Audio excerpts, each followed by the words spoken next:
Halo para pendengar, dimanapun kalian berada. Selamat datang kembali di konten detail kecil. Konten dimana gue mencari detail visual, referensi, easter egg, dan apapun yang gue anggap sebagai detail ketika lagi nonton anime. Nah, di video kali ini, gue baru aja kelar maraton anime Dan season 2 2 kali, dan gue berhasil nemu lumayan banyak detail menarik. Dan sama seperti season satunya, season 2 Dan juga penuh dengan referensi Ultraman. Apalagi 3 episode terakhirnya yang penuh banget dengan referensi mecha. So, kalau kalian penasaran, langsung aja. Mari kita mulai.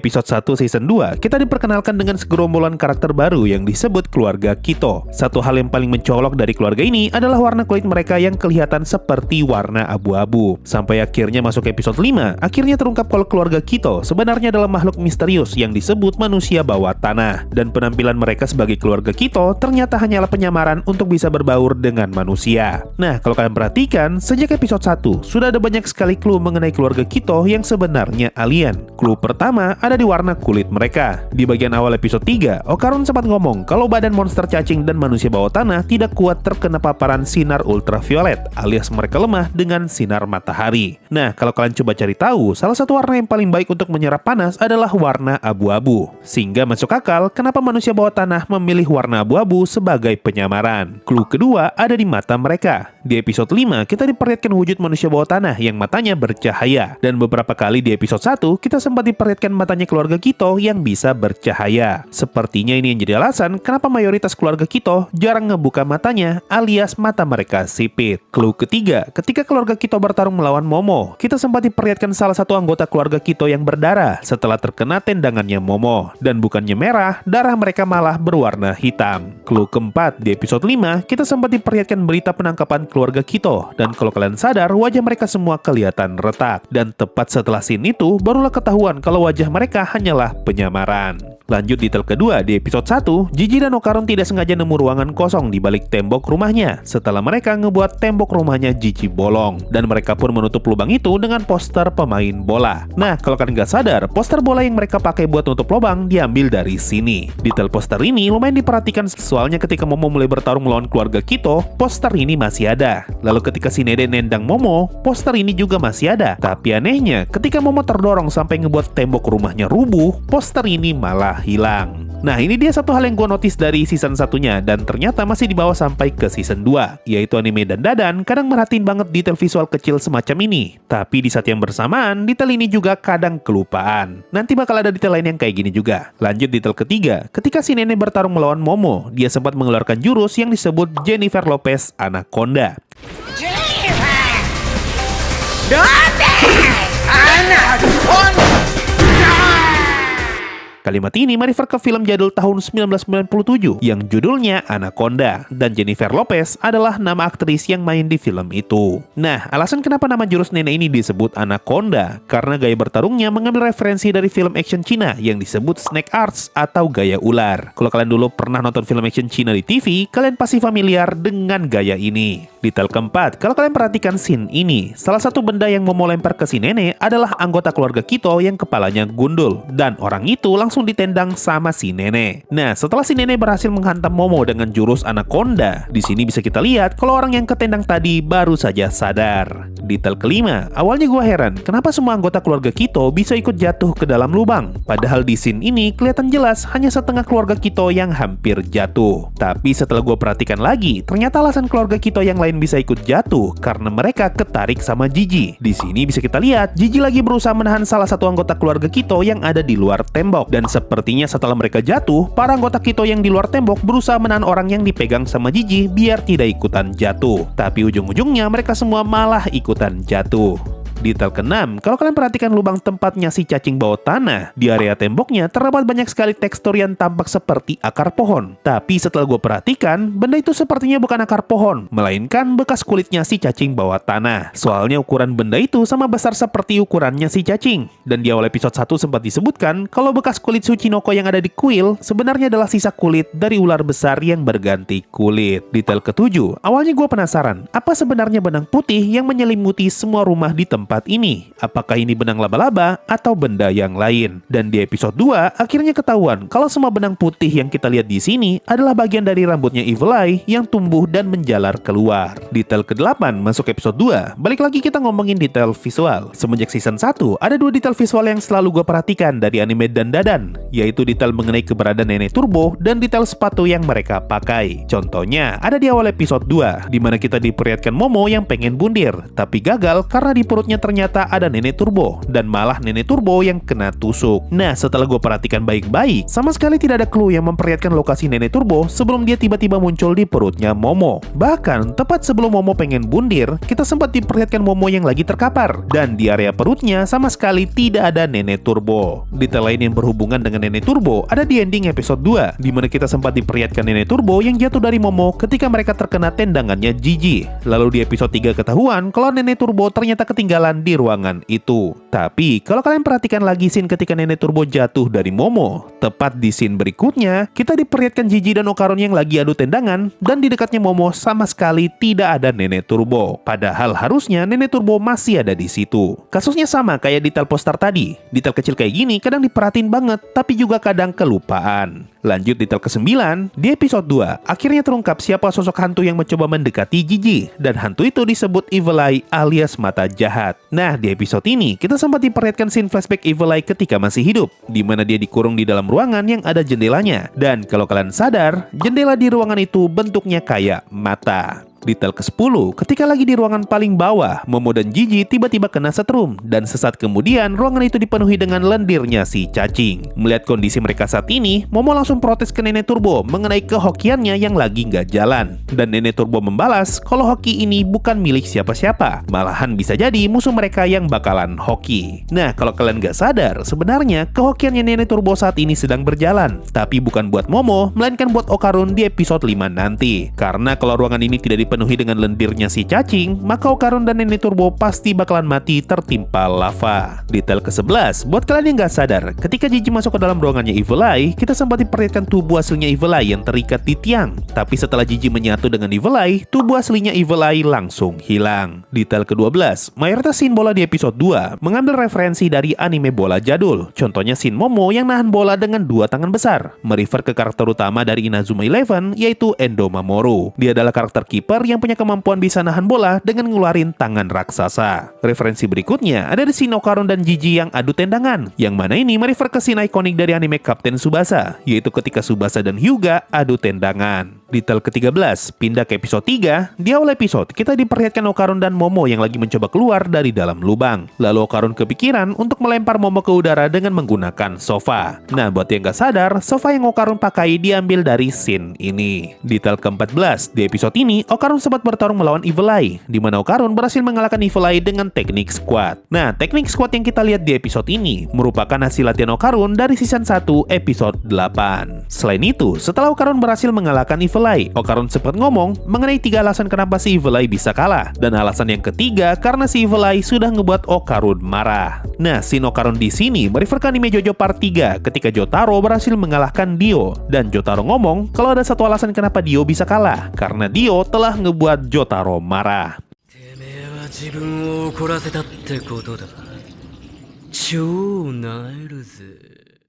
Dio, たった一つのシンプルな答えだ。てめえは俺を怒らせた。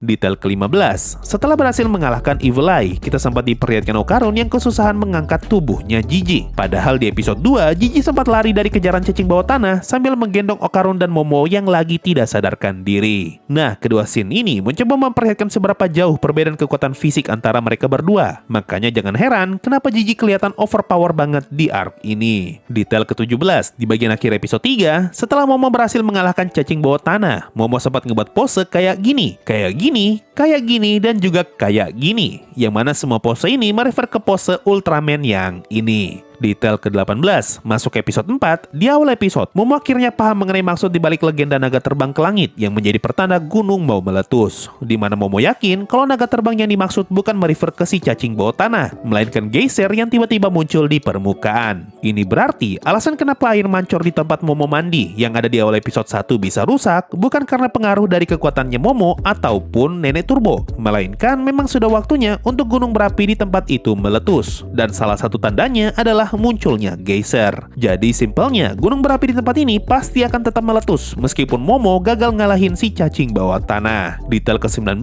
di episode 4 ini ada dua referensi musik yang muncul. Pertama, musik yang terputar ketika Taro lagi lari adalah musik yang sama seperti di season 1 ketika Okarun dan Momo lagi lomba lari dengan nenek turbo, yaitu Rossini William Tell Overture Final.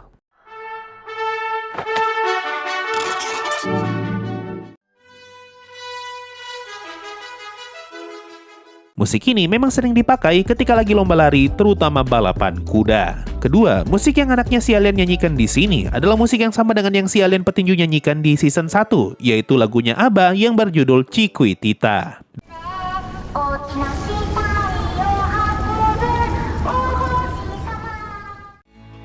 Chiquitita, tell me the truth.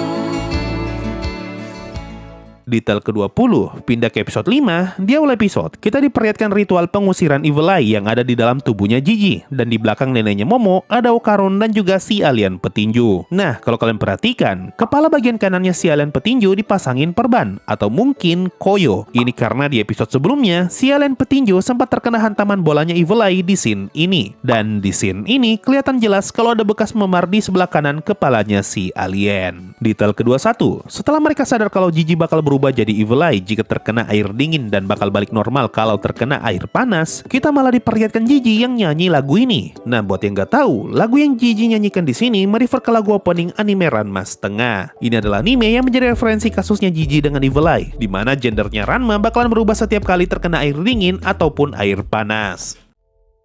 Ya papa, ishanten. Hashaku koi wa ike no koi. Ya papa, inshanten. Hashagu koi wa ike no koi. Detail ke-22, masih di episode yang sama, di sini kita diperlihatkan wujud aslinya si nenek dari keluarga Kito yang ternyata adalah manusia bawah tanah. Dan wujud si manusia bawah tanah ini mengambil referensi dari monster di Ultraman yang bernama Hipporito Alien. Detail ke-22, di akhir episode 5, kali ini kita diperlihatkan Momo dan Aira yang lagi makan, dan Momo bertanya mengenai merek toner yang sering Aira pakai. Lalu Aira ngomong kalau toner yang dia pakai bermerek SKK Gold Experience, yang mana nama Gold Experience merefer ke nama stand dari JoJo Part 4. Nah, seingat gua, anime Pacar 100 season 2 juga sempat pakai jokes yang kayak begini, di mana mereka lagi ngomongin soal skincare dan jawabannya malah merefer ke nama stand dari JoJo. Lalu scene berikutnya kita diperlihatkan Gigi yang ngajak Okarun main Smash Bros, yang mana ini merefer ke game Nintendo yaitu Super Smash Bros. Detail ke-23, bagian akhir episode 5 ditutup dengan scene Gigi yang berubah jadi Evil Eye, dan di scene berikutnya kita diperlihatkan rumah neneknya Momo yang meledak. Lalu masuk ke episode 6, kita diperlihatkan lagi scene rumah neneknya Momo yang meledak, sama seperti di ending episode 5. Seakan-akan bagian awal episode 6 adalah kelanjutan langsung dari ending episode 5. Tapi kalau kita lihat scene di awal episode 6, ketika semua orang sedang berusaha menahan Gigi, di sini baju mereka sudah berbeda dengan yang ada di ending episode 5. Ini berarti ada jeda waktu dari ending episode 5 dengan awal episode 6. Detail ke-24, di awal episode 16, kita diperkenalkan dengan sekelompok karakter baru yang menyebut diri mereka sebagai Hayashi. Band ini merupakan parodi dari band metal Jepang yang bernama X Japan, dan lagu yang mereka nyanyikan di episode ini merefer ke lagu X Japan yang judulnya Kurenai.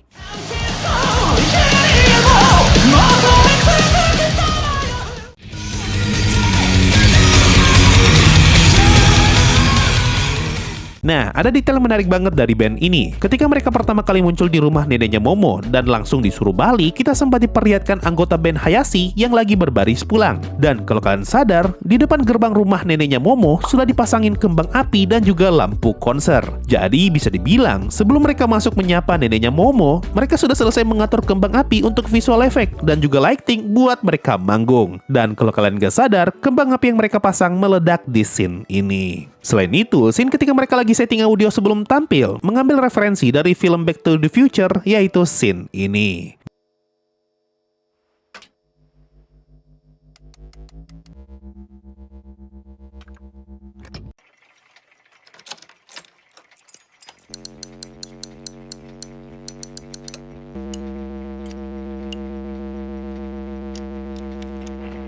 Detail ke-25, masih di episode 6. Di episode ini kita sempat diperlihatkan Gigi dan Okarun yang tidur satu ruangan. Nah, kalau kalian lupa, di season 1 sempat ada scene Gigi yang lagi di dalam kamar, dan di pintu kamar itu terdapat tulisan dilarang masuk, yang menjadi pertanda kalau Gigi tidak mau ada orang yang tahu soal kondisinya saat itu, di mana dia susah tidur karena merasa diganggu makhluk halus. Tapi karena masalah itu sudah selesai di season 2 ini, makanya Gigi di season ini sudah tidak lagi keberatan tidur satu kamar dengan orang lain. Masih di scene yang sama, di sini kita berkali-kali diberitahu mengenai rumah neneknya Momo yang terlalu dingin. Saking dinginnya, kalau kalian sadar, mereka harus tidur sambil menggunakan kaos kaki. Detail ke-26, pindah ke episode 7. Di episode ini, Okarun diajak pergi ke maid cafe yang ternyata adalah tempat kerjanya Momo. Nah, ketika Okarun lagi melamun, terdengar sebuah lagu yang terputar di background. Itu adalah lagu dari band Jepang bernama Pink Pickles yang judulnya Chisana Koi atau A Little Love.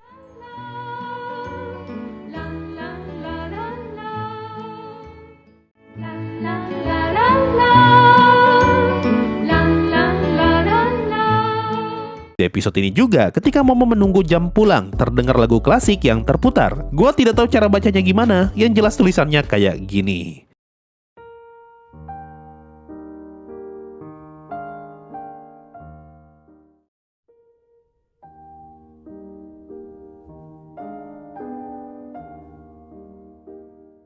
Detail ke-27, di pertengahan episode 6, kita diperlihatkan Gigi yang lagi berlatih untuk mengendalikan kekuatannya. Dan di sini, si mas-mas ini pakai baju warna kuning dengan garis hitam, yang mana ini merefer ke baju ikoniknya Bruce Lee. Lalu di episode ini juga, kita sempat diperlihatkan Momo dan Okarun yang baca manga dengan cover petinju, yang judulnya Asate no Jo, yang mana ini merefer ke manga jadul tentang petinju, yaitu Ashita no Jo. Detail ke-28, sama seperti season 1, kali ini gue pengen ngomongin detail sepatu lagi. Coba kalian perhatikan sepatunya Okarun dan Aira sebelum dan sesudah mereka masuk ke dalam sekolah. Kalau kalian sadar, sepatu yang mereka pakai berbeda. Ini berarti mereka sempat ganti sepatu sebelum masuk ke dalam sekolah. Padahal sekarang lagi malam hari dan tidak akan ada orang yang marah ke mereka meskipun mereka pakai sepatu luar ketika masuk ke dalam sekolah. Di bagian ini juga sempat ada referensi Jojo ketika Aira menginjak Nenek Turbo sambil ngomong kalimat ini.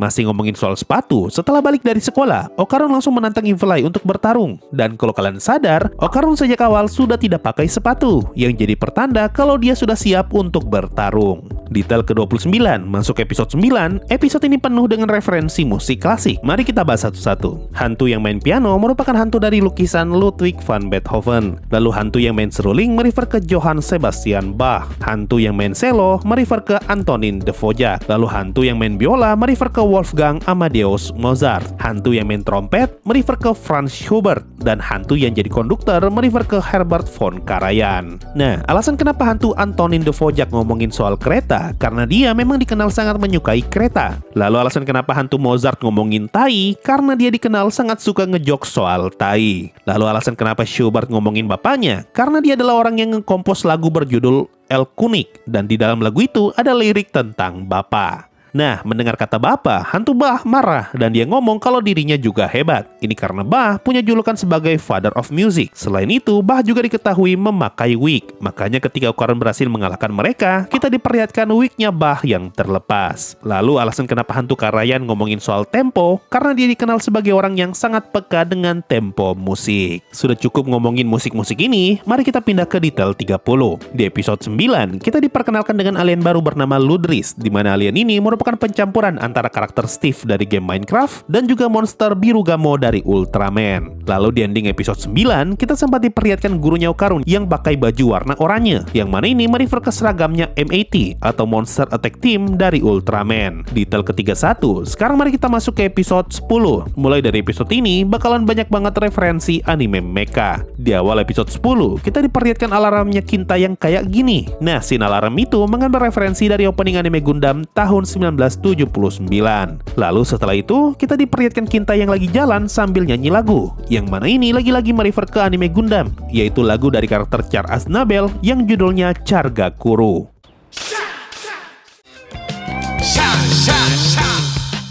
Referensi berikutnya ada ketika Kinta pertama kali ngobrol dengan Okarun, di mana Kinta ngomong, "Aku bisa melihatnya, aku bisa melihat seorang musuh." Nah, kalimat ini diambil dari kalimat ikoniknya Char Aznable. 見えるぞ私にも敵が見える。見えるぞ。私にも敵が見える。 Referensi selanjutnya ada ketika Kinta mencoba menyerang alien tembus pandang sambil menyebut kata Jet Stream Attack, yang mana jurus ini merefer ke scene Gundam yang ini. Detail ketiga dua, di episode ini ada satu scene yang referensinya lumayan ribet, yaitu scene ketika Momo ngomongin soal Kintama Kokarun, dan Kinta malah merespon perkataan itu dengan ngomong Daiboken, yang berarti petualangan hebat. Setelah dari sini, Kinta juga ikutan ngasih jokes dengan ngomong Kinta Makeruna. Nah, mayoritas referensi Ultraman, Gundam, dan juga referensi yang satu ini gue dapat dari channel YouTube luar negeri yang namanya Japan Anime Class. Buat yang gak paham jokes ini, alasan kenapa Kinta sebut kata Daiboken ketika mendengar kata Kintama, karena Kinta teringat dengan lagu Jepang yang judulnya Kinta no Daiboken.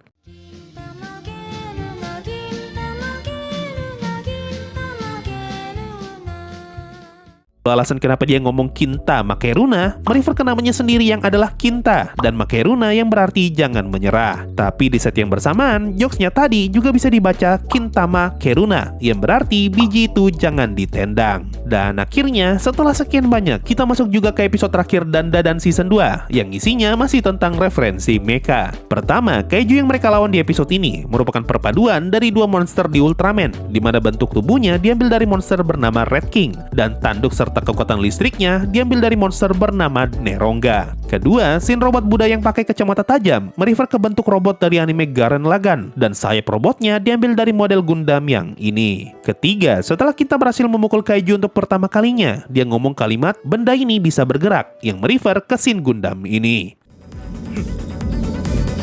こいつ動くぞ。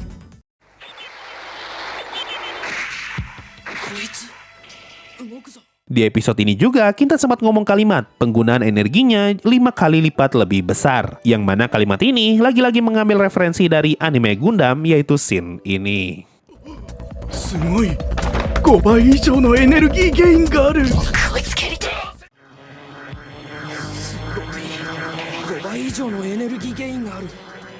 Udah, itu aja. Sebenarnya masih ada beberapa referensi mecha lagi di scene battle robot melawan kaiju. Tapi, gue lumayan mager masukinnya, soalnya banyak banget. Kalau kalian pengen tahu lengkapnya, kalian bisa coba main ke channel Japan Anime Class. Nah, itu tadi, semua detail kecil dan Dandadan Season 2 yang berhasil gue masukin. Mungkin itu saja untuk video kali ini. Makasih semua sudah mendengarkan sampai di titik ini. Sampai jumpa di kesempatan yang lain, dan bye-bye.